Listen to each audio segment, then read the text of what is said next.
It's a barge. Maybe they can help me move the train.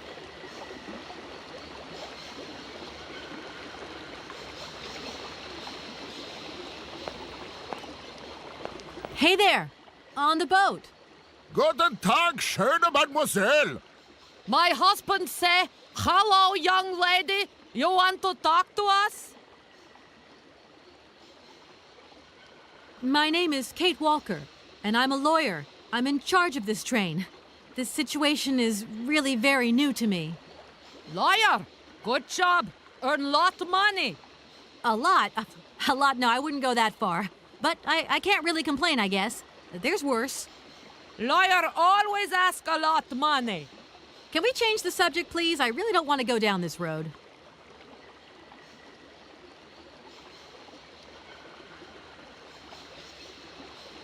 I have a little problem with my train. It's kind of broken. I've absolutely got to get it out of the station. Do you think you could tow it over to the wall with your barge? Lock closed. Barge blocked. But if the locks were open, would it be okay to tow my train then? Perché no? More money for that werk. Da, it's possible. My husband say we help you if you give money. Right. And how much do you want? 50. He want $150. $150? I don't have that much. No money, no barge. Let me offer you $75. Nay, $125. Out of the question. $100 and not a dime more. Correct. You have barge for $100. Great. Now, don't move. I'll be back as quick as possible with the money.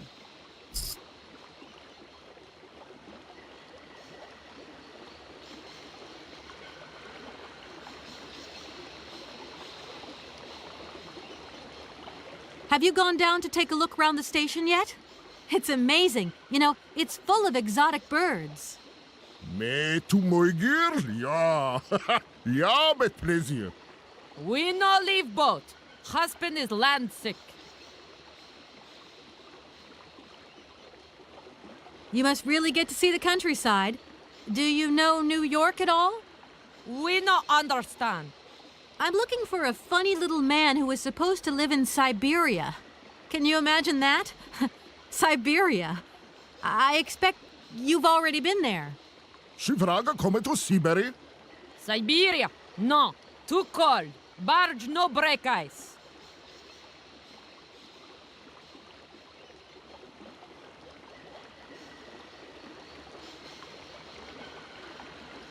Are you from Barrockstadt? Niet. So you're like me. Birds just passing through. I'm stuck here because of my train. Kleine puskereisen mit ons, no? What did he say? Train kaput. No luck for you. It's not very polite of you to take advantage of my predicament. We could have done favors for each other, for free, out of solidarity. Favor, alles speak not full. Money, ja, week full. Excuse me? My husband say need money for leave. $100 not lot for fancy lady like you. How would you know a fancy lady like me, really?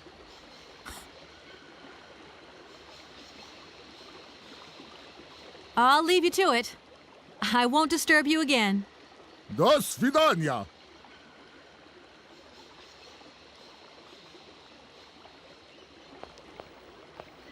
Just great. Now I need to find money.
That's a nice mechanical bandstand, probably made by a Vorarlberg.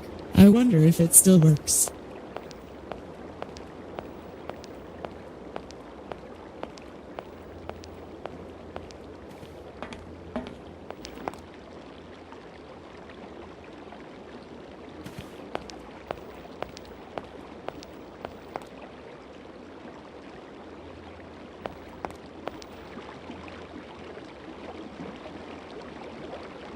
This thing's jammed.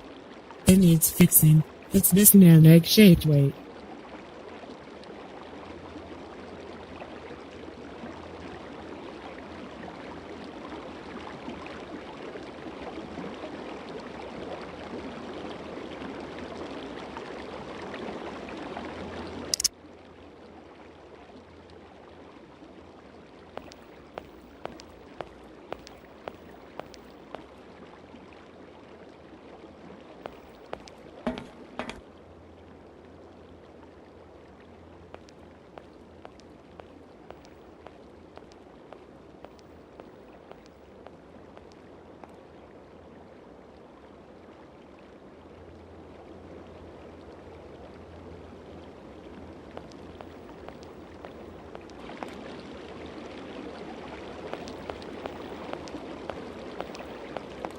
Hello.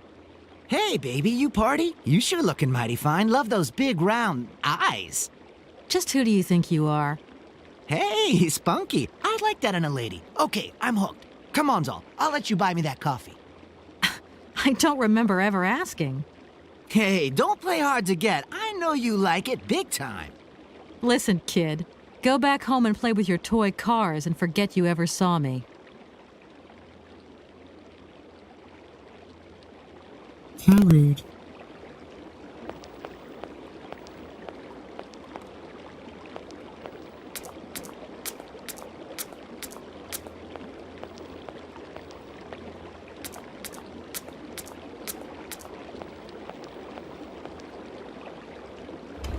Wow, just gorgeous.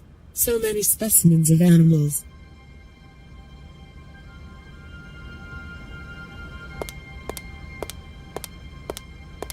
Okay, I am here to speak to the rectors, not for sightseeing.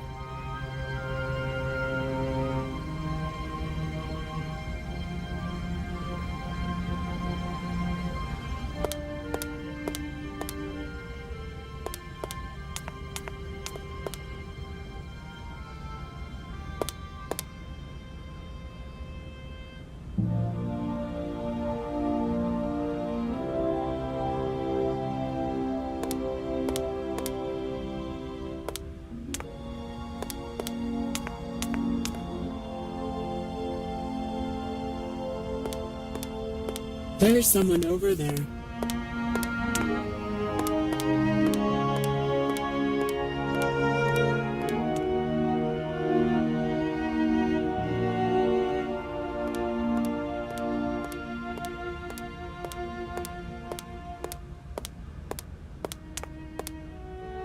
Excuse me. Sir, please, just a moment. Yes, what is it? I'm not deaf, you know. I am sorry to disturb you in your work, sir, but... This young Mammothus primigenius is barely 40,000 years old. Fantastic, wouldn't you say, miss? Yes. Probably. What do you mean, probably? I don't know. You don't know? Oh, you don't know, I see. What can I do for you, my dear child? To tell you the truth, I don't know very much about mammoths, and I'm not here as a student. In fact, I'm a lawyer. It's all right. Nobody's perfect. All the same, the study of the Pleistocene period is fascinating. I'm sure it is, but I'm sorry to say my current mission is totally monopolizing my time. Another time, maybe.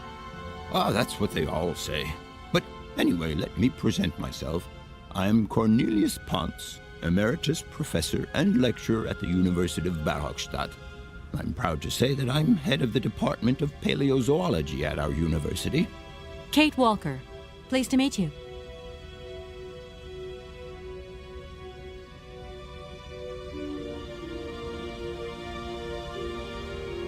My train stopped in a peculiar aviary. It's very odd. A lot of bird species seem to seek harbor there. Ornithology is far from being my favorite subject, but I must concede that the station is the pride of the university. It was initially intended for teaching purposes, but then birds started arriving from all around the world. It seems that there are still rare species breeding there and flourishing. Are there? Can you give me an example? I have been told about a kind of bird with peculiar habits. Let's see now, the Amazon cuckoo, that's right. But, I'm so foolish, I can't remember what was so special about it. Just that its behavior is very peculiar. The Amazon? Where's the Amazon? What is the Amazon? I'm sorry, my dear, but one cannot learn everything in a lifetime. Specialization is the key to real knowledge. Why don't you pay a visit to our library? Thank you very much.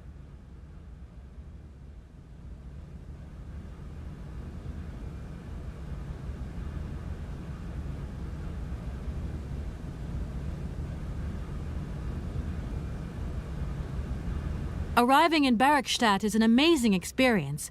I've never seen such a station. You came by train? Yes, in a kind of clockwork train with a spring mechanism that winds down regularly. You mean you drive a train? Young ladies of today never cease to amaze me. Oh, no, I'm not the engineer. The train's engineer is actually an automaton. I am sorry, all this probably sounds very strange. A clockwork train, driven by an automaton. I once knew a man long ago who could have invented such a train. It was he who designed the bandstand in the main square. To think that he was even capable of creating such a gadget. He was astounding, a true genius. But oddly, at the same time, he was also almost a child. It was as if his mental and physical evolution had definitively halted at the age of 10. Can you believe that? Yes. I think I can believe that. At least I'm beginning to.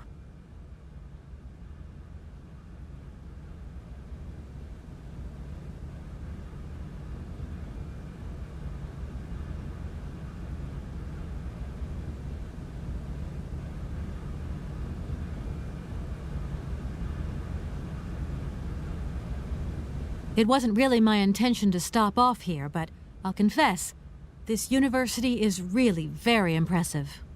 Ah, indeed. There's such a tradition of learning here. And so much knowledge, a real depth of culture, intelligence, and gray matter.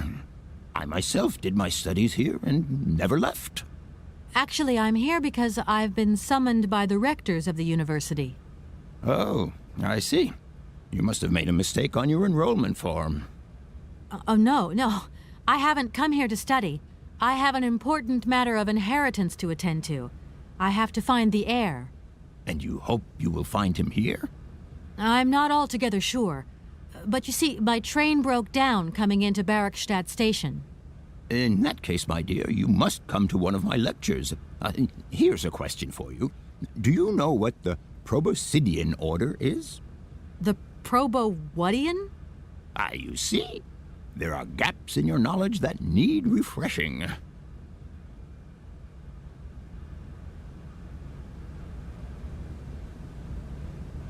To tell you the truth, I'm looking for Mr. Hans Vorarlberg. He's the sole heir of a very unusual factory. My company is in charge of negotiations for the takeover of this factory.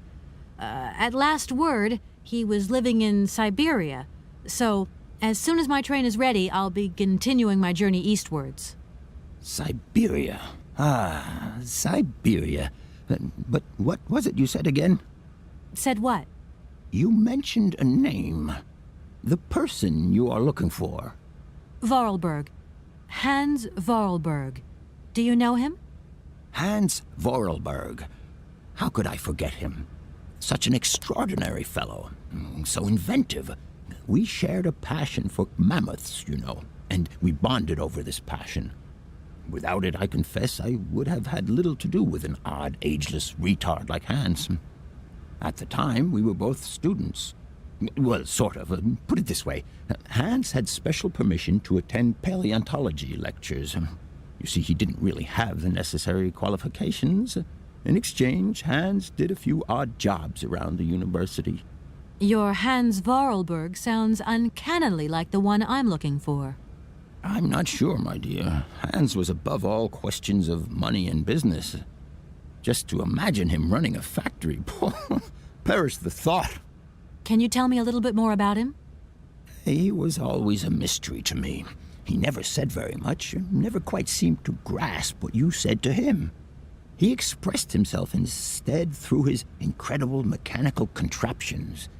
His inventions, I admit, have been much appreciated by the university. The few times we really did talk, it was about his strange interest for mammoths and a doll. Some sort of doll that obsessed him.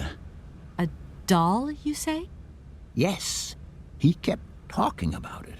One day he described it to me. A sort of children's toy. A miniature mammoth mounted by a mout. It appears he found it in a cave not far from his home. The event all sounds very dramatic. His account was slightly confused, but it awoke a great interest in me. What do you mean? To my knowledge, there was only one tribe who made figurines featuring a mout, and that tribe is the Yukols. They live in the farthest reaches of Syberia, and for them, the dolls constituted a sacred object, illustrating one of their central legends. How such a doll made the journey from the frozen Siberian north to a cave in the French Alps is a mystery to me. Even today, it is beyond my comprehension. Have you considered that Hans Vorarlberg was maybe making it up? You said yourself he didn't seem to have all his mental facilities intact. No, that's impossible. Hans couldn't invent the story like that. The doll is a sacred part of the Syberia legend. He described it to me in exact detail. Syberia itself is a chimera that paleontologists of the world are very fond of pursuing.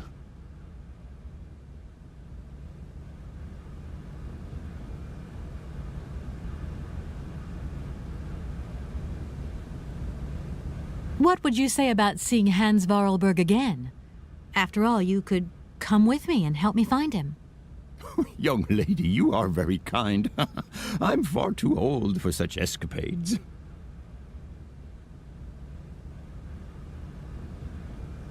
Professor, how do I say this? You see, I didn't think I'd need a lot of money when I set out. And it turns out I need money after all. It's a delicate matter, I know, but I was wondering if you could help me out. My dear, it would be a pleasure, but you see, I barely have enough myself to cover my meager expenditure on what I'm paid by the university. Sorry, I didn't mean to offend or... However, if we look at the example of Hans, it is true that our university always rewards people who perform some service for it. This is our dear rector's jurisdiction, however. I'll leave you in peace. I hope I haven't disturbed you too much. Sorry? No, not at all, my dear child.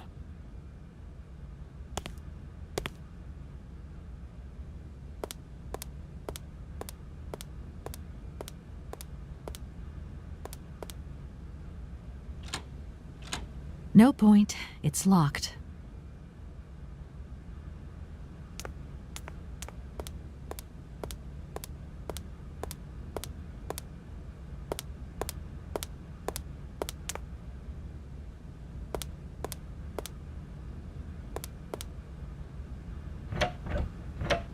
No point. It's locked.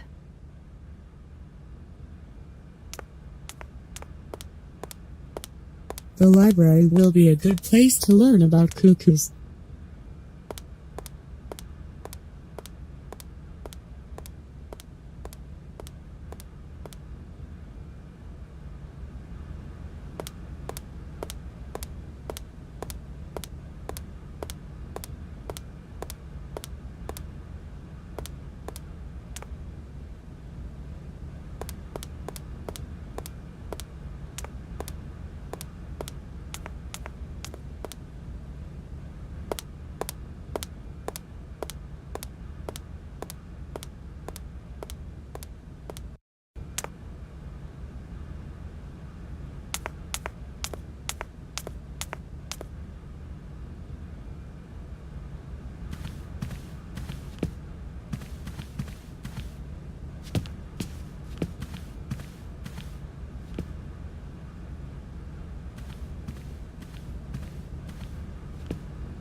Okay, I am guessing this is the library.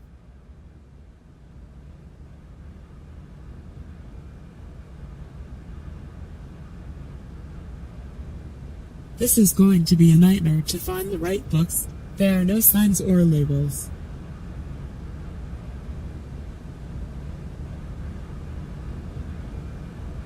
Maybe one of these guys can aid me.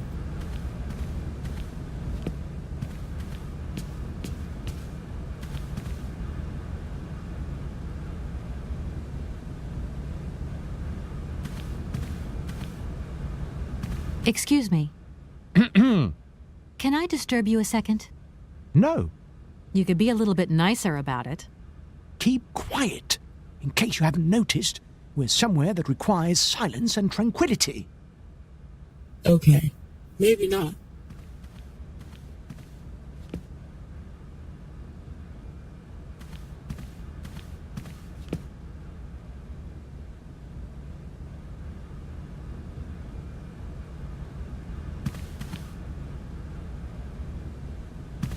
Oh, what's this? It's a book about the Amazon.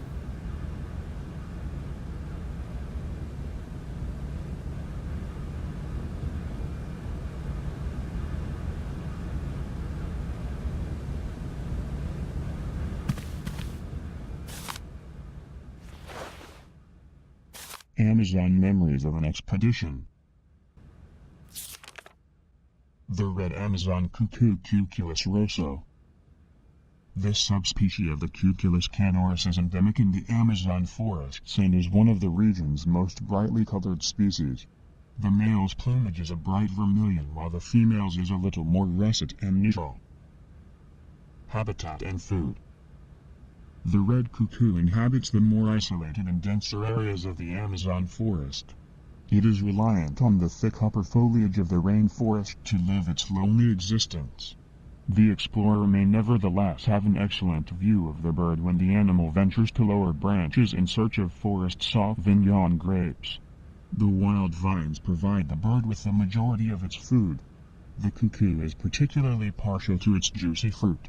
The red cuckoo may sometimes gorge itself on this fruit to the point of drunkenness, rendering it an easy prey for any jungle predator. Eat and be eaten. Such is the implacable law of nature. Reproduction. Like other species of cuckoo, the red Amazon cuckoo delegates the task of raising its young to other birds. This parasitic behavior enables the species to reproduce prolifically and with minimum effort.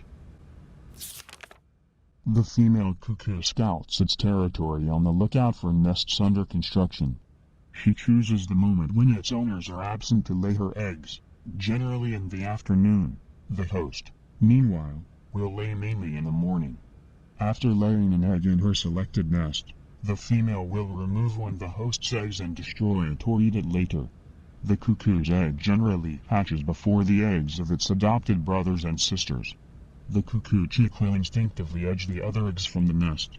The young cuckoo grows fast. Sometimes its foster parents will perch on the back of a hungry chick to feed it. Even if the cuckoo's egg is very different to the smaller host's eggs, it nevertheless mimics the host egg in certain ways, not perfectly, but just enough to be accepted by most species. The future. The red cuckoo's love of the grape could sadly prove fatal for the species in the medium term. European settlers who have tried to cultivate the grape on the Amazonian alluvial plains have decimated the Amazon red cuckoo population. Grape producers, to protect their harvest from what they would call inveterate looting, have declared all-out war on the bird. It is to be feared that the cuckoo will be on the losing side. The red cuckoo reproduces relatively well in captivity, and is one of the jewels in the crown of the Barrockstadt University ornithological collections. However, scientists say at the university have their own reservations about the species and its propensity to become practically invasive however conditions are favorable to it, to the detriment of other rarer species. Heads of the Barrockstadt Aviary have therefore undertaken a policy of birth control to attempt to balance out nature's imperfections in this artificial environment. The forest Sauvignon grape. Today, It is very rare to find the forest Sauvignon grape in the wild. The species has been decimated by a terrible equatorial phylloxera epidemic.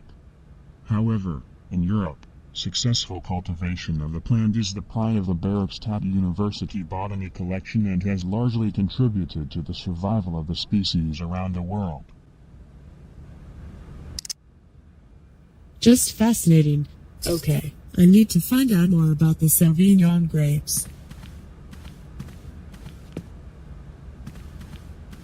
There must be a book or two about them.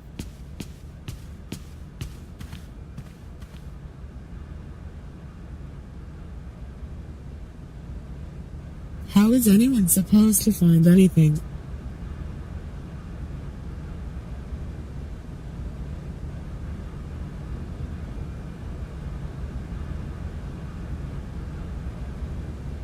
Hasn't this library heard of the Dewey system? The books are just muddled together.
Wait, there's a book upside down?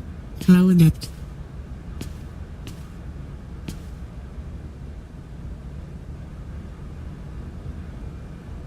It's a book about mushrooms. Interesting. Professor Pons wrote the preface. The Illustrated Dictionary of Plants and Mushrooms. The Yangala-Cola. The Yangala-Cola is a mushroom without stem that has a chewy texture. It is a member of the polypore family and grows exclusively on the trunks of certain trees of the Amazonian jungle. While it is edible when young, the Yangala-Cola has a woody texture and insipid flavor and offers no great culinary appeal. Native Amazonian tribes, however, are very attached to the mushroom. Why they are so fond of the fungus has taken extensive scientific research to elucidate. Biologists have reached the conclusion that the Yangala-Cola contains a special substance that is unique to the mushroom. The substance significantly affects vision and enhances its acuteness enormously. Amazonian Indian hunters discovered this effect and started using it centuries ago. The Yangala-Cola is dried and ground to a powder and consumed before the hunt commences. Its effect is instantaneous and the penetration of the hunter's vision increases extraordinarily. The hunter is then able to aim and kill targets concealed behind thick undergrowth, even over great distances.